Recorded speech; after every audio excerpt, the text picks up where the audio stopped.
Dear friend, we can get so down on ourselves when we feel like we're not reaching our full potential. Sadly, when we fall off track more than once, we start to chastise ourselves, thinking we are not committed enough, or strong enough, or smart enough to do the very things that we set out to do. And I'd like to kindly ask you to knock that shit off, because it's not kind, and it's not going to get you where you want to go. Instead, I am going to ask you to celebrate two things that you've probably overlooked. The first is that you have a clear goal. Let's acknowledge that this is different from a wish, which is just vaguely hoped for, right? You didn't deny your desire, and you're willing to put in the work. Whether you decided that you're going to run your own business, or improve your health, or learn a new skill, you've got a metaphorical destination in mind and a strong reason or more to get you there. This stands in stark contrast to many people who don't have a dream. Maybe they're bogged down in the minutiae of everyday life admin and they can't set their sights higher. Or maybe they are stuck in survival mode up against really challenging circumstances.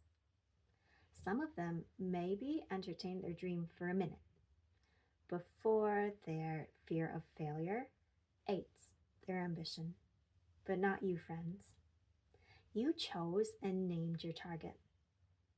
That in itself is an act of bravery. This brings us to point number 2. The only reason that you've been able to fall off multiple times is because you have made some steps forward, fallen off, gotten back on track, and fallen off again. So, since this love letter is calling to you, I am going to hazard a guess at your thoughts. Ugh, I keep getting tripped up. I'm such a loser. What's wrong with me? Why can't I just stick to the plan? X has it harder than me and did it better than me. Wow, I suck. My inability to act consistently already proves I'm a failure. I'm never going to get there at this rate. Why don't I just quit now? Do you want to know what all of these thoughts have in common?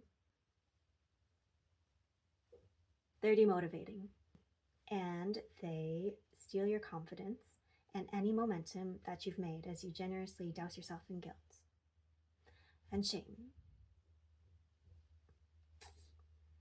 These thoughts may not be what initially derails you, but they do keep you on the bench and out of the game. Believing in their validity makes chasing your dreams even harder. So let's revisit the scenario again with a more positive and affirming conclusion. The only reason that you have been able to fall off track multiple times is because you have already taken some steps forward, fallen off, and gotten back on track again and again. And isn't this a prime example of perseverance and resilience?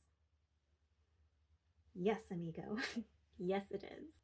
It's like that Japanese proverb, fall down 7, stand up 8. After you learn to stand on your 2 legs, you are meant to get up every single time life knocks you down. So stand up, because this all-important habit will carry you to your milestone's finish line. But only if you can stop beating yourself down. Sure, you'll find plenty of places for improvement during your journey. I'm not advising you to continuously try the same thing when it clearly doesn't work. Experiment and apply the feedback, and you'll be able to run further and faster. But the overall strategy remains the same, and it is very simple. Keep betting on yourself and moving forward, you tenacious badass. Now be nice to yourself so you can maintain the stamina to pursue your dreams. You've got this. And let me know what your goal is in the comments, then return when you've brought it to life. Here's to your massive success, sharing infinite love.